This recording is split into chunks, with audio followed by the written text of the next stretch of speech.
Сәлем достар, қалдарыңыз қалай? Бүгін мен сіздерге шашы түсіп жүрген қыз-келіншектерге арнайы видео түсірдім. Шаштарыңыз түсіп, өспей, қалыңдамай жүрсе, осы видеоны аяғына дейін қарап, мен көрсеткен дүниелерді жасап шығыңыздар. Міндетті түрде сіздерге көмегі тиетініне 100% сенімдімін.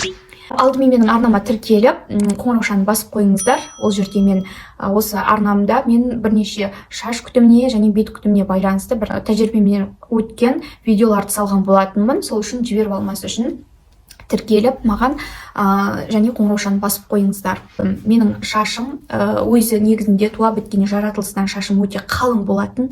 Қалың әрі қара цвет дейді ғой, қара түсті шашым өте қалың болды. Қыз кезімнен, кішкентай кезімнен туылғанымнан шашымның түсі табиғи өзі қалың болғандықтан бұрын өте қатты әуре болатынмын. Кейін тұрмысқа шығып 3 баланы босанғаннан кейін шашым түсе бастады. Түсіп әбден өзінің өңінің кете бастағанын байқадым шашымның. Одан кейін мен бояған болатынмын. Және оның да өте зияны көп екен. Шашты жаңағыдай ашық түске боятам деп шашты күйдіру, оның өзінде зияны өте көп екен, соны мен байқадым. Шашыма өте қатты зиянын тигізді, және бала босанғаннан кейін шашымның түскенін көп байқадым. Өте қатты уыстап түсе бастады. Шашым, қасым, кірпігім барлығы түсе бастады, және шашымның қайраттылығы кәдімгідей кете бастады. Сол кезде мен не істедім? Мен бірнеше әдістерді жасап көрдім. Айранмен жасадым, тағы бірнеше маскаларды жасадым. Бірақ көбіне маған көмектеспеді. Бірақ көмектеспеді дегенде шашымдың жаңағыдай жуған кезде маскалар тек қана маған қай жеріне көмектесті?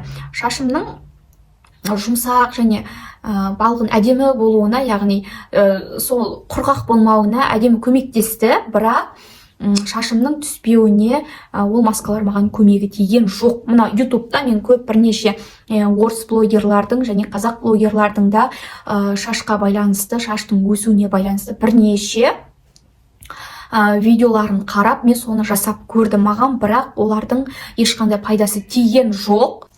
Сол үшін сіздерге арнайы видео түсіріп отырмын. Барлығын жасап көрдім мен негізінде.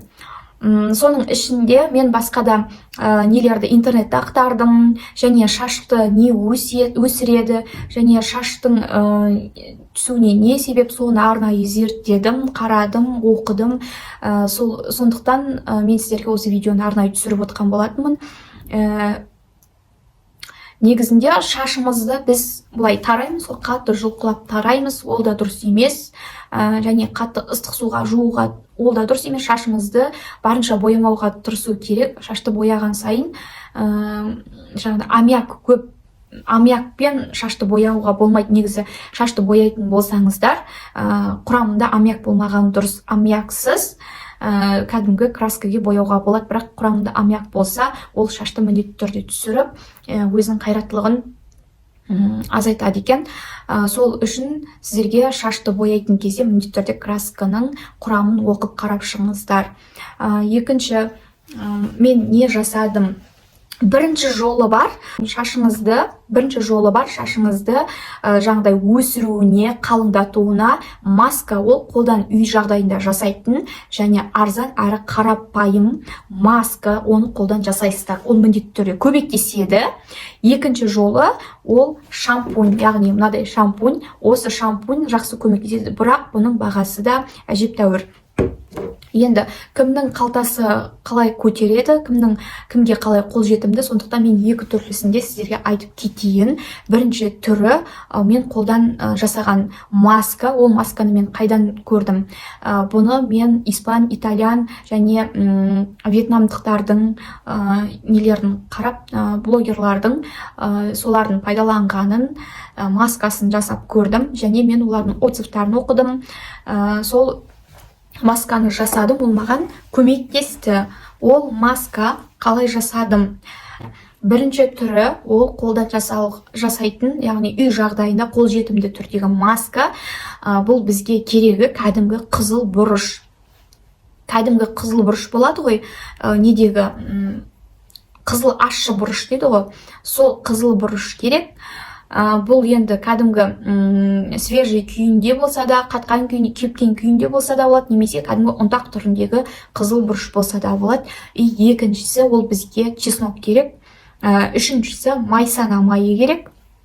Майсана майы дегеніміз ол костер дейді ғой, костла дейді, сол қажет. Немесе бізге кәдімгі майсана майы қажет болады.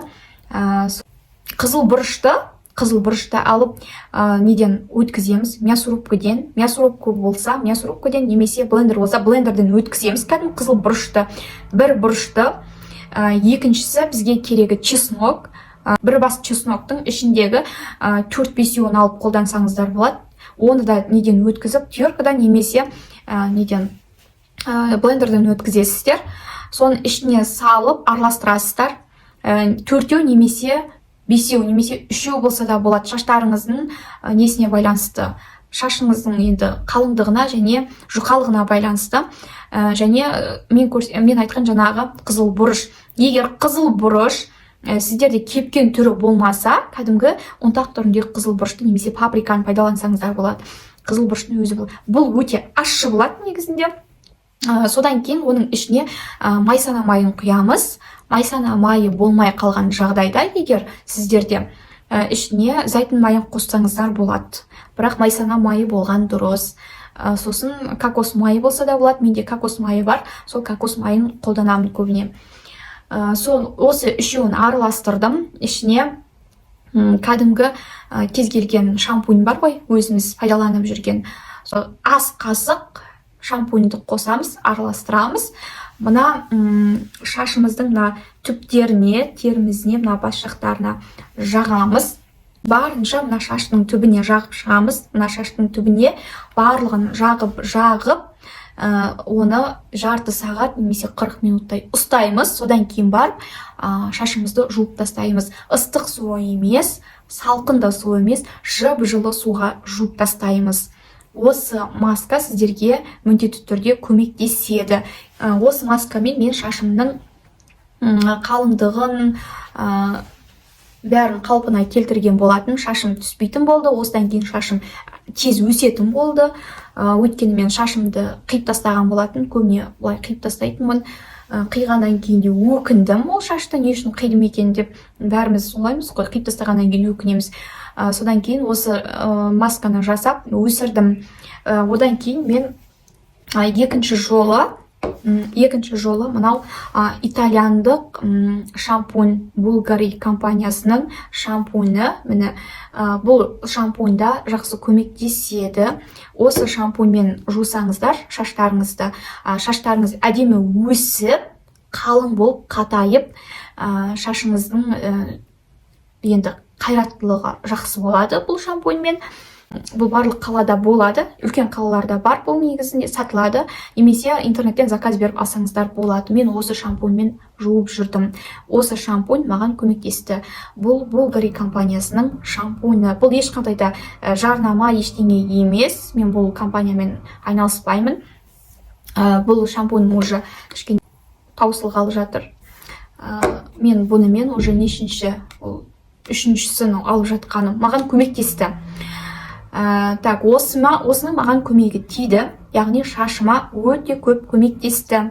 Қайызғаққа да көмектесті, және әрине бұл қымбат. Егер қол жетімсіз дейтін болсаңыздар, алдыңғы жаңа мен айтқан масканы жасап көріңіздер, сол сіздерге міндетті түрде көмектеседі. Егер ол масканы жасамаймын, ол маған ұнамайды, иісі бар дейтін болсаңыздар, аштат дейтін болсаңыздар, онда осы шампуньді алып қолдансаңыздар болады. Осы шампуньді кез келген қалада болсаңыздар тауып алуға болады, немесе интернеттен заказ берсеңіздер тауып аласыздар. Мен интернеттен прямой сол жақтан алдырттым. Егер олай бұны шампуньді алмаймын, ол өте қымбат дейтін болсаңыздар, онда сол нені жасасаңыздар болады. Жаңа мен айтқан шампуньді, ол міндетті түрде шашыңызды түбін барлығын ашытады. Егер қыздар беттеріңізде қарадақ шығып, яғни кетпей, сонымен күресіп жүрген болсаңыздар, бірнеше нәрсе жасап, ешқайсысы көмектеспесе, қымбат кремдер алып ешқайсысы көмектеспесе, онда менің осы каналымда өзім жасаған лосьон бар. мен осы лосьонның екі түрін жасаған болатын. Біреу уже жартысы ғана қалды. Мен біраз пайдаланып тастадым. Осы лосьонды жасап көріңіздер. Мен екі түрлісін жасаған болатынмын. Но соның спрей түрі, екіншісі кәдімгідей бетіңізге мақтамен жағатын түрі. Екі түрін жасадым. Осы лосьон міндетті түрде жасаңыздар, сіздерге міндетті түрде көмектеседі. Әртүрлі кремдерді алып, бостан босқа шығындалмаңыздар. Мен осы лосьонды барлықтарына айтамын, осыны жасап көріңіздер. Табиғи қолдан жасалған және сіздерге міндетті түрде ол көмектеседі. Осы лосьонды жасаңыздар. Мынау екінші түрі, қалғаны холодильникте тұрады ұзақ уақыт. Бірінші түрі мен уже қолданып тастадым, кішкене ғана қалды. Осы лосьонға байланысты мен видео салған болатын. Қара дақпен күрес, яғни бетіңізге қара дақты осы лосьонмен бірден кетіре аласыздар. Осыдан артығын таппайсыздар сіздер. Өйткені менде осы бала босанғаннан кейін менде де болған.